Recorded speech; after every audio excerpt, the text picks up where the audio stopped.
Oui. L'émission se fait en français, mais je vais quand même parler quelques mots en mina, puisque les panafricains nous suivent également, puisque je suis aussi togolais.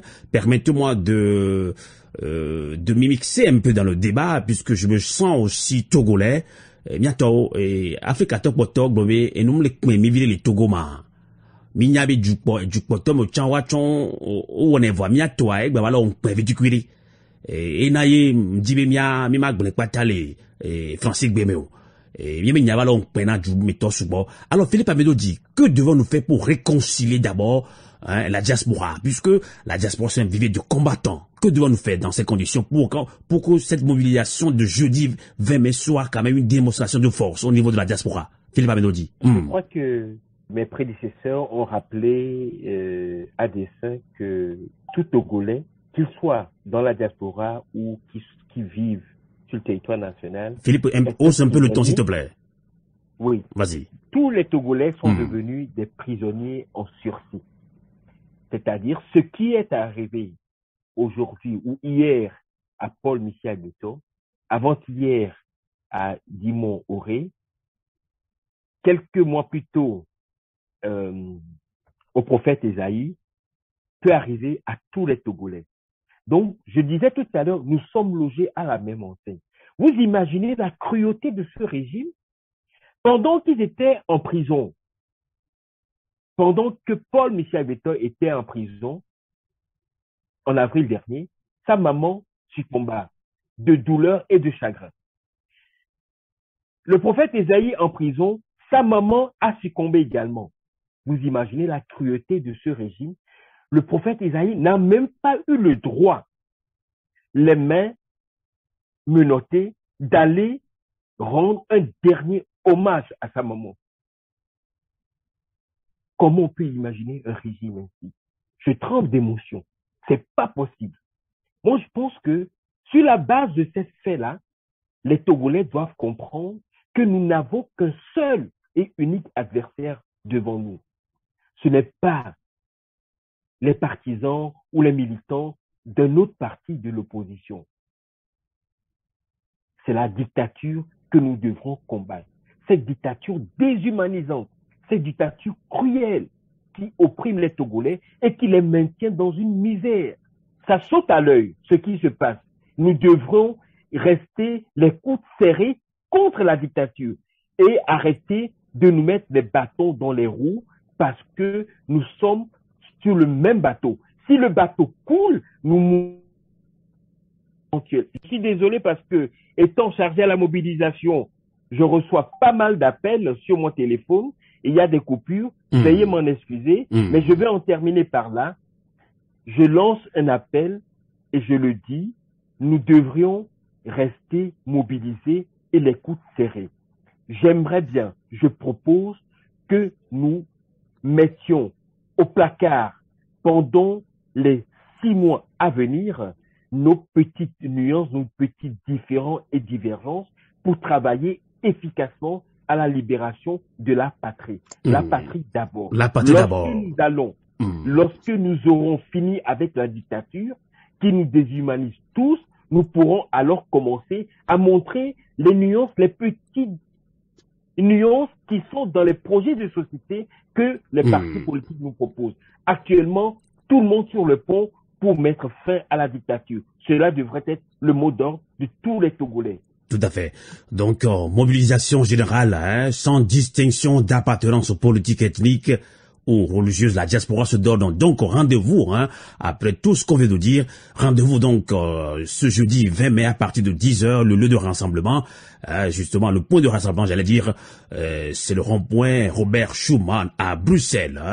Donc, je suis togolais, je ne suis pas d'un parti politique, je suis tout court togolais. Je veux combattre la dictature, je veux avoir la liberté. On va en parler tout à l'heure, s'il faut aller dans une lutte de libération, effectivement. Alors, Éloi Koussao, justement, c'était le 11 mai, dans un communiqué, le groupe des 5 a exhorté la dynamique monseigneur Koudjo à ne plus publier des communiqués attribuant des déclarations non vérifiées à des membres du G5, et le G5 a encouragé la dynamique à participer au processus de concertation organisé par le gouvernement. Et il y a eu des frustrations au niveau justement de de la société civile à Civito, déjà, qui est très fâché. À Civito a sorti également un communiqué pour dénoncer l'esprit de suprématie, l'hypocrisie, voire le cynisme qui a caractérisé la diplomatie vis-à-vis des puissances occidentales de l'Afrique noire. Et Agbenou Kodjo également, c'est très fâché, hein, et sur les réseaux sociaux, il dit non, on ne peut pas nous parler comme ça. Alors vous, quelle est votre réaction après avoir suivi cet événement, justement, communication de G5 à la DMK et Lwakusao? Oui, vous savez, ce communiqué de G5 ne peut que susciter de l'indignation. Je dirais que cela procède d'une volonté de fouler aux pieds les aspirations profondes et légitimes du peuple togolais. C'est d'ailleurs en contradiction flagrante, vous le remarquerez, avec l'idéal démocratique affiché ou prôné officiellement par ces nations occidentales. C'est comme si eux, ils optent pour la démocratie Payo ou démocratie Yombo dans notre pays. Est-ce que eux, ils accepteraient ce qu'ils voudraient nous imposer? Non. Donc, c'est une provocation inacceptable. La question de forcer les forces de l'opposition à une discussion qu'ils savent d'ailleurs vouée à l'échec est inacceptable pour nous. C'est triste de constater cela. C'est du mépris, je dirais même. Et le mépris n'est jamais bon en diplomatie. Et on ne veut pas revenir sur tout ce que ce pouvoir-là a foulé au pied des accords, que ce soit les accords cadres ou bien d'autres. Et ils savent très bien, et pour la plupart de ces ambassadeurs, ils connaissent la réalité du problème togolais, les racines, je dirais même le mal togolais. Ils savent cela et ils touchent du doigt les réalités du pays, mais ils voudraient forcer les forces démocratiques à aller vers ce qui rentre dans leur intérêt. Après tout, c'est ça, hein. Et quelqu'un l'a dit, je crois récemment, que ils jouent leur intérêt. Et ça saute aux yeux. Et même si leur pays respectif dicte leur politique, eux qui vivent les réalités doivent savoir au moins toucher un mot à leur pays. Je crois que c'est notre ami Gbagbo qui disait que quand on t'envoie, il faut savoir t'envoyer. Et eux doivent normalement dire à leur pays ce qui se passe. Mais tout cela, cher Amos, ça dépend de nous. Hein. On dit le gifle qu'on te donne, ça dépend du visage que tu présentes à ton adversaire. C'est à nous de prendre la mesure du mal togolais, faire en sorte qu'il y ait du respect. Mais pendant ce temps, et Lwakusao parlant sans langue de bois, pendant ce temps, on est très divisé. Est-ce que le groupe des 5 ne profite pas de cette situation pour, se moquer un petit peu, entre guillemets, du peuple togolais? Oui, nous l'avons dit tout à l'heure. Effectivement, il y a cette division qui nous fragilise davantage. Et voilà pourquoi nous devons opter pour une cohésion des forces vraies de l'opposition, des forces démocratiques. Et c'est très important parce qu'ils jouent effectivement là-dessus. Ils constatent qu'il n'y a pas l'unicité d'action, il n'y a pas d'entente entre les forces démocratiques. C'est pour ça qu'ils font ce qu'ils font actuellement dans notre pays. C'est regrettable. Et donc, le message doit être un message rassembleur. Un message rassembleur des vraies forces de l'opposition et éviter de prêcher uniquement pour sa paroisse. Donc, c'est très important. La situation D'accord. Kwasi Oui. Kousé, vous êtes de la dynamique Monseigneur Koudrou, la réaction, votre réaction suite à ce communiqué du groupe des 5 à la DMK, je l'ai dit tout à l'heure, à Civito, Civito est très fâché, et je pense que d'autres mouvements l'ont dit, d'autres leaders d'opinion l'ont dit, et on sait que ça n'a pas fait tellement de bruit au niveau de la classe politique, mais Civito l'a dit, c'est un communiqué qui est fait dans l'esprit de suprématie, l'hypocrisie, voire le cynisme qui caractérise la diplomatie vis-à-vis des puissances occidentales de l'Afrique noire. Voilà, quelle est votre réaction là-dessus, Kwasi Kousé? Mais écoutez, Amos, moi, ce que je vais dire, j'y vais très froidement quand c'est chaud. C'est de bonne guerre ce que la G5 est en train d'essayer de faire. Vous comprenez que, bon, je vais prendre que le temps actuel du Covid, ok? Combien il y a eu de morts en Europe? Combien il y en a eu en Amérique? Par rapport à l'Afrique, il y a des calculs en jeu. Comment ces États-là, la France par exemple, pourra reprendre ses finances après le Covid s'ils sont pas là pour exploiter les pays africains? Donc, ils ont leur jeu à jouer et ils le jouent très bien. À nous de comprendre le jeu. C'est à nous d'être vraiment plus intelligents qu'on ne l'est avant. Je n'insulte personne ici. Et pour prendre différemment la balle qu'on nous lance. Bon, la G5 est en train de proposer un dialogue, je peux dire, entre la DMK et les autres partis, etc. C'est bien. Mais on avait eu des dialogues, je crois 28 maintenant. Et on a quoi aussi depuis les dernières élections? Et qu'est-ce qui a vraiment changé? Combien de gens on a encore en prison aujourd'hui? Est-ce que la G5 parle de libérer ces gens-là avant que d'aller à un quelconque dialogue? Non.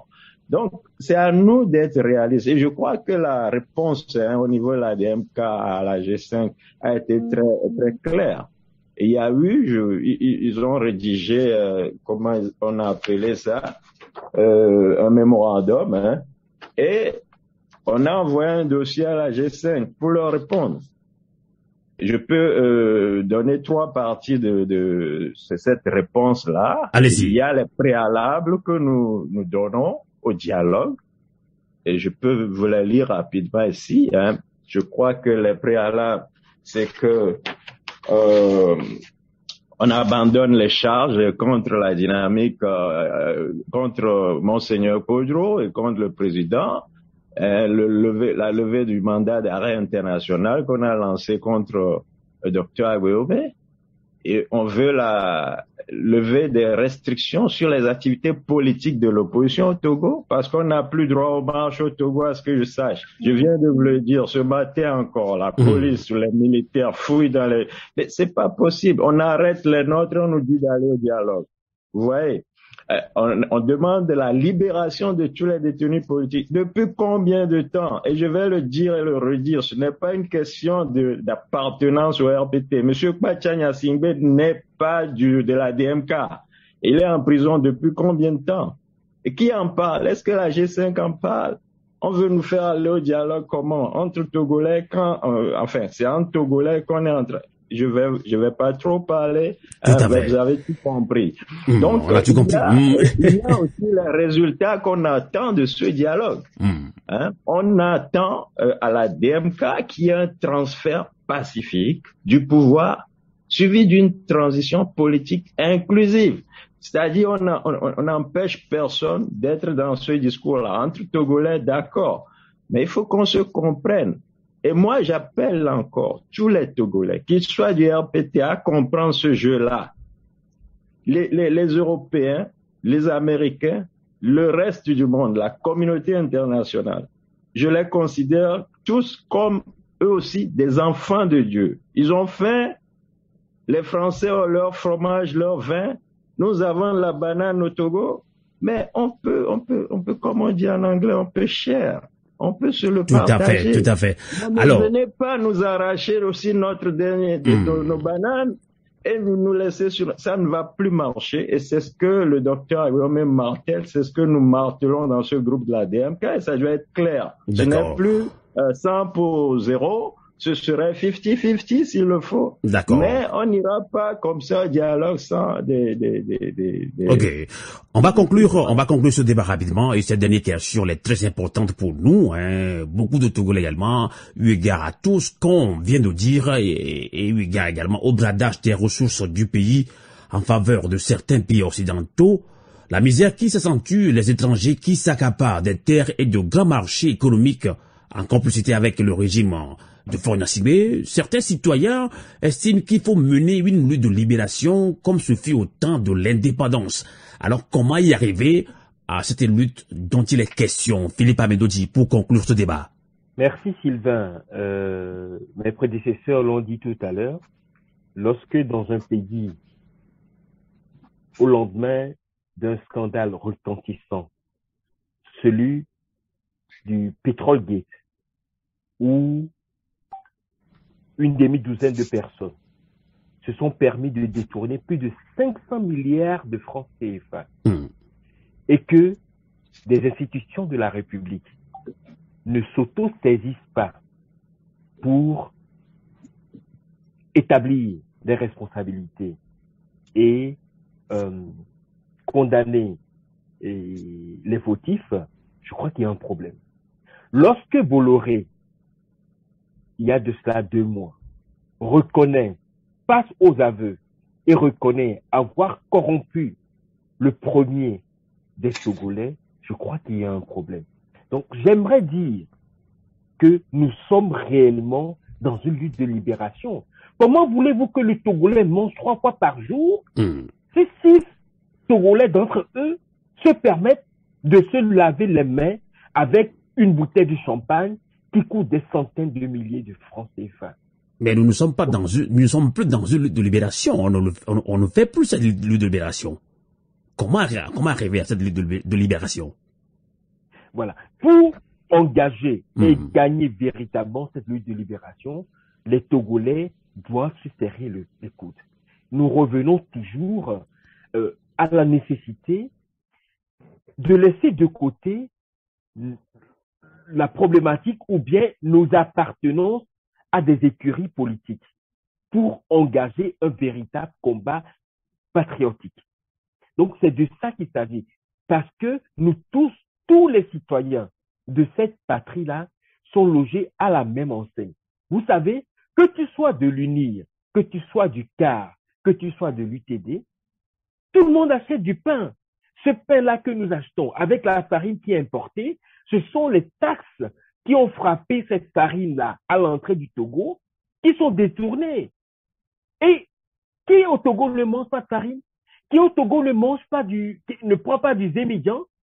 C'est du pétrole qui fait fonctionner les zémidians. Qui au Togo ne prend pas une fois dans la journée du zémidian ou ne prend pas du transport en commun? Qui au Togo n'allume pas ou n'a jamais allumé sa lampadaire avec du pétrole en pan? Les amis, donc, à partir de ces faits-là, moi je dis, nous devons engager une lutte de libération parce que la dictature au Togo a mis ses genoux sur le cou des Togolais, de tous les Togolais sans distinction. Il faut d'abord avoir une conscience individuelle avant d'arriver à une conscience collective pour cette libération dont vous parlez. Et c'est ce à quoi certains d'entre nous sommes en train de travailler. Il faudrait que les Togolais, nous rendions compte, donc c'est l'éveil citoyen dont nous parlons, il faudrait que nous rendions compte que nous sommes des prisonniers dans un pays qui nous appartient tous et que certains, une poignée, une minorité, et d'après les propres termes de Faure Gnassingbé, une minorité a décidé de s'accaparer de la richesse. Et pire encore, regardez aujourd'hui, tous les joyaux de ce pays sont bradés. Que ce soit l'électricité, que ce soit la télécommunication, que ce soit nos mines, c'est-à-dire nos ressources du sous-sol, sont bradées par cette minorité qui dirige le pays. On ne sait pas où va le Togo. La problématique d'accès aux soins de santé, c'est pareil. Aujourd'hui, comment vous pouvez imaginer que dans un pays où les dirigeants réfléchissent, on puisse... Je pense que vous recevez des appels là. Comment voulez-vous, j'en termine par là. Allez-y, 2 secondes. J'en termine par là. Comment voulez-vous que dans un pays où les dirigeants réfléchissent, qu'on puisse permettre de dépenser en termes de formation, en faveur des populations, jusqu'à avoir du bac plus 4 et finalement n'offrir à cette personne-là que du étudiant, que quelqu'un qui n'a fait que les cours primaires pourrait faire. C'est dommage, c'est vraiment dommage. C'est Donc il y a un problème, en plus de cette dictature politique, il y a un problème de mauvaise gouvernance. Regardez, qu'est-ce qu'on nous offre aujourd'hui? Rien. Au Togo, le Togo qu'on appelle Dénigban, c'est-à-dire la terre du palmeraie. Aucune société togolaise ne produit de la pulpe de noix de palme, alors qu'au Ghana, pays voisin, il y a au moins une trentaine d'industries qui transforment. Il n'y a pas cette réflexion-là pour donner, pour valoriser la filière agricole et donner de l'emploi aux jeunes. Lorsque je suis un peu révolté. On le sent. Le riz. Il y a des rizières au Togo. On se permet d'en importer d'Asie. Il y a nos éleveurs aujourd'hui croupissent dans la dette et dans la misère. On se permet d'importer des poulets dioxinés, des poissons dont la qualité est douteuse, la qualité et origine douteuse. Alors que tout cela, ça veut dire que ceux qui dirigent actuellement le Togo sont plus que des diables, je le dis. Pourquoi? Merci Philippe, on doit conclure avec les autres. Donc je conclue par là, il faudrait que les Togolais se rendent compte que notre adversaire, voire notre ennemi, c'est la dictature, et non pas les autres militants des partis politiques de l'opposition. Merci. Tout à fait. Et c'est pourquoi vous avez encore repris cette mobilisation au niveau de la diaspora. Vous êtes en Belgique, et on l'a dit, sans distinction d'appartenance politique, ethnique et religieuse. La diaspora togolaise se donne rendez-vous à Bruxelles ce jeudi 20 mai à partir de 10h. Point de rassemblement. Robert Schuman, Robert Schuman. Je pense que c'est la diaspora, surtout de Belgique, sera nombreuse à cette manifestation. On va également conclure avec la même question. Elva Koussao, vous avez suivi tout à l'heure Philippe Amedo dit qu'il s'est beaucoup indigné, mais il faut qu'on s'organise également. On l'a dit, eu égard au bradage des ressources du pays en faveur de certains occidentaux, la misère qui s'accentue. On sait très bien que la dictature, son système s'est appauvri pour mieux dompter. La population est dans une misère ambiante. Les étrangers qui s'accaparent des terres et de grands marchés économiques. Nous ne sommes pas des xénophobes. Je suis aussi étranger en Suisse ici. Et là, tout cela complique la situation. Et effectivement, c'est le régime qui est en complicité avec ces étrangers pour maintenir dans la misère ambiante la population togolaise. Et c'est tout cela qui amène à certains Togolais de penser, de revoir la lutte de libération. Comment y arriver? C'est la question qu'on se pose, Elwa Koussao. Que direz-vous pour conclure ce débat? Merci, Sylvain Amos. Vous savez, l'amère constat que Philippe vient de dresser est préoccupant. Le tableau, effectivement, est très sombre. Les tenants de l'arbitraire ont dressé de la vie politique du pays ce que vous savez. Vous savez très bien que le malaise, je dirais même le mal-être est toujours grandissant et ça mine les divers secteurs de la nation. Et ça permet de conclure ça à l'ombre d'un doute que la tâche reste entière et préoccupante. Malheureusement, loin des aspirations profondes de notre peuple, loin des aspirations de la démocratie. Mais attention, si la question reste préoccupante, nous devons faire également attention aux dérives xénophobes que nous constatons parfois sur les réseaux sociaux. L'étranger n'est pas toujours étrange et nous sommes aussi étrangers quelque part ou ailleurs. Tout à fait. Je vais de le dire, hein. Je vais de le dire. C'est ça. Donc, nous devons éviter donc le prisme raciste ou xénophobe. En tout cas, je ne pense pas que c'est de cela qu'il s'agit au Togo, hein. Non, ceci dit, ce qui est observable actuellement dans notre pays, et vous avez d'ailleurs raison de le citer et de le souligner, cela suscite cette question frustrante et injuste. On a l'impression que la législation en la matière est inexistante dans le pays. On assiste effectivement au bradage pur et simple de nos ressources. Des exemples font légion et nous devons lutter pour que cela cesse. Exactement. Et c'est une question aussi de patriotisme. Et Loi Kusao, si nous décidons d'en parler, c'est parce qu'on a fait des enquêtes. On a téléphoné plusieurs fois. Je ne peux pas compter combien de Togolais notre rédaction de Radio Avolté a contacté du nord au sud, hein, pour qu'on nous explique ce qui se passe actuellement au Togo. On n'a rien inventé, hein, donc c'est frustrant. Les gens sont frustrés, ils sont fatigués, ils savent plus quoi faire. Ah oui, et vous avez raison de le souligner. C'est à nous de faire cesser cela. Et quand on voit de ce qui est appelé pacte de corruption ici et là dans le pays, cela veut dire que nous assistons à quelque chose d'inacceptable dans notre pays. Je ne sais plus qui l'a souligné tout à l'heure. Eux, ils sont dans leur rôle, hein, que ce soit ces étrangers dénoncés. Tout à fait.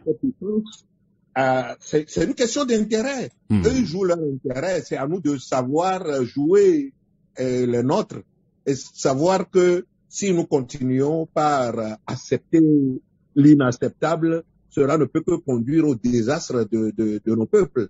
Donc, c'est là où il est important d'apporter sa pierre pour la constitution véritable de notre pays, intensifier la lutte, faire en sorte que ce qui est aujourd'hui la réalité dans notre pays cesse. Et nous l'observons un peu partout, là où les peuples sont déterminés, ils savent que, attention, il y a quelque chose qui se passe, et là, à nous d'imposer le respect.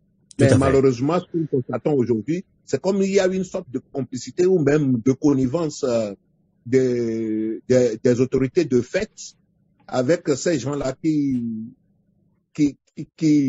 nous oppriment. Donc, c'est très important notre engagement en la matière. Nous devons faire comprendre à nos frères et sœurs que ce combat doit être un combat collectif. Un combat dans la lignée de ce que ça a donné dans les années 60 à travers des luttes de libération. Tout à fait. De nos devanciers. Tout à fait. Merci beaucoup, Éloi Kusao, hein, de nous avoir également accompagnés dans ce débat citoyen depuis la Belgique. Je rappelle que quand même, vous êtes très connu de la diaspora depuis 90, mouvement 50 ans. Vous êtes très connu à travers ces mouvements-là de lutte de libération. Alors, Kwasi Kloussé, depuis les États-Unis, membre de la dynamique Monseigneur Koudrou, on sait que, oui, jeudi prochain, ce sera un grand rassemblement devant l'Union européenne pour dénoncer le soutien de certains dirigeants français et européens à la dictature héréditaire qui opprime les Togolais et eu égard au bradage des ressources du pays en faveur de certains occidentaux, la misère qui s'accentue, les étrangers qui s'accaparent des terres et de grands marchés économiques en complicité avec le régime togolais.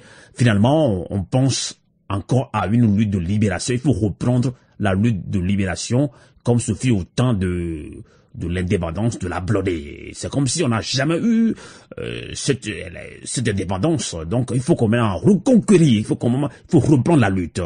Que direz-vous pour conclure ce débat citoyen? Kwasi Kloussé. Merci encore une fois, Amos. Je vais essayer d'amener 2 ou 3 points pour vraiment que ça soit très clair pour nous tous. Vous avez connu Kwasi Kloussé comme le coordinateur des actions pour la libération du Togo, ALTO. Et je vous dis que, et vous venez de le dire, je travaille comme ministre de la protection civile et de la sécurité au sein de la DMK aujourd'hui.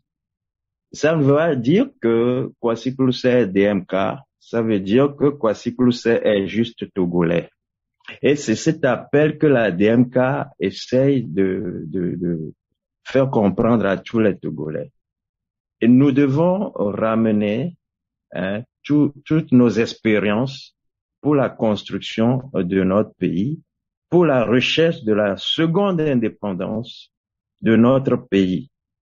Je vais vous donner quelques illustrations. Supposons que les Éperviers, notre équipe de football, est devenue la star internationale, les premiers joueurs du monde. Nous allons tous danser au Togo, et le Kamou, et le Agbadja, et tout ce que vous voulez.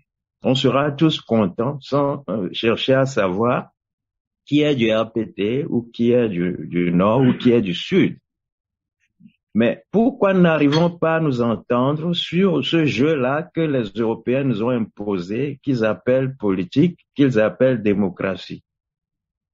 Alors, ce que j'essaie de nous faire comprendre, c'est que nous faisions un bilan clair de la situation du Togo, que nous comprenions que ce qui se passe aujourd'hui s'était passé dans les années 58, 60, au moment où nos pères cherchaient la toute première indépendance pour le pays. Mais aujourd'hui, on reste sans cette indépendance. L'argent que nous allons utiliser dans notre pays, c'est coupé quelque part, on le donne à d'autres, Notre pays est exploité, le port, etc., mais je ne vais pas revenir dessus, M. Amedoudi l'a dit. Je vous remercie juste pour une ou deux choses. D'avoir invité mes amis là, Philippe, qui va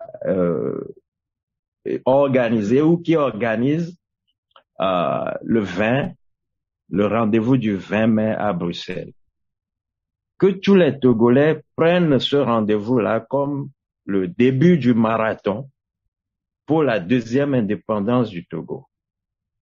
Je vous remercie d'avoir invité mon ami Koussao, qui nous rappelle le mouvement du 5 octobre 90.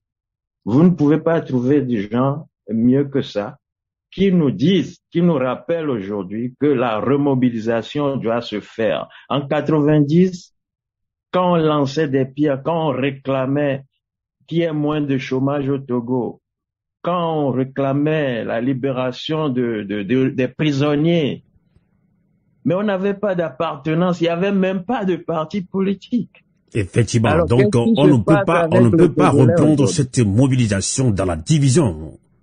On ne peut pas. On ne peut pas.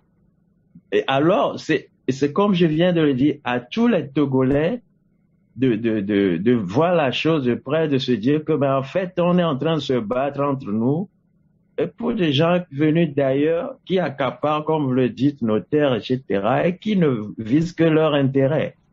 Cet appel que je vais lancer aujourd'hui, Monsieur Amos, il faut que ça aille à nos militaires.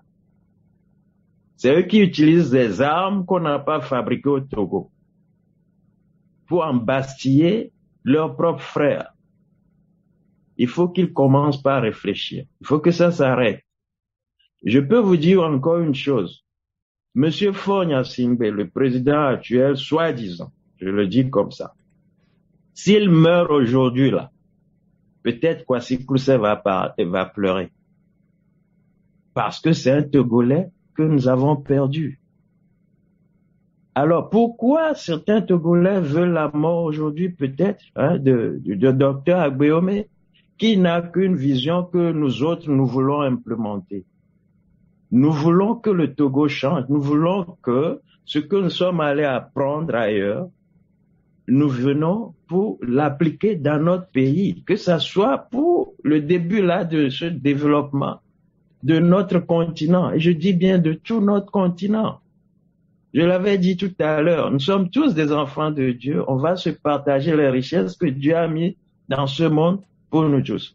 Quelqu'un ne peut pas venir et dire ça m'appartient à moi tout seul et on va tout à fait. Laisser. Merci moi, beaucoup. Je ne vais pas laisser. Nous sommes là pour reprendre la mobilisation. Ceux qui ont entendu, ceux qui ont des oreilles, qu'ils entendent. Rendez-vous 20 mai à Bruxelles. Tout à fait. Merci beaucoup, Kwasi Crousset. Ainsi prend fin cette émission, la voix du peuple sur Radio a voulu être la voix de la résistance du peuple togolais. Merci de l'avoir suivi. Et on vous rappelle justement, sans distinction d'appartenance politique, ethnique ou religieuse, la diaspora togolaise se donne rendez-vous à Bruxelles ce jeudi 20 mai à partir de 10h pour dénoncer le soutien de certains dirigeants français et européens à la dictature héréditaire qui opprime les Togolais. Le point de rassemblement, c'est le rond-point Robert Schuman. Rendez-vous à 10h. Je suis Togolais. Nous devons lutter que pour le Togo. Nous devons éviter la division. Nous devons éviter cet esprit de division. Nous devons aller au dépassement de soi.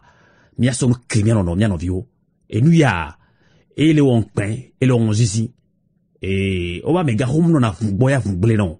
Maglonia les keng bébé. Mia fofo, ko les péadi, et des foubés. Bon, c'est l'émotion. Merci de votre fidélité. On se retrouve très prochainement pour d'autres débats citoyens. Merci et bonsoir. Radio a voulu être la voix de la résistance du peuple.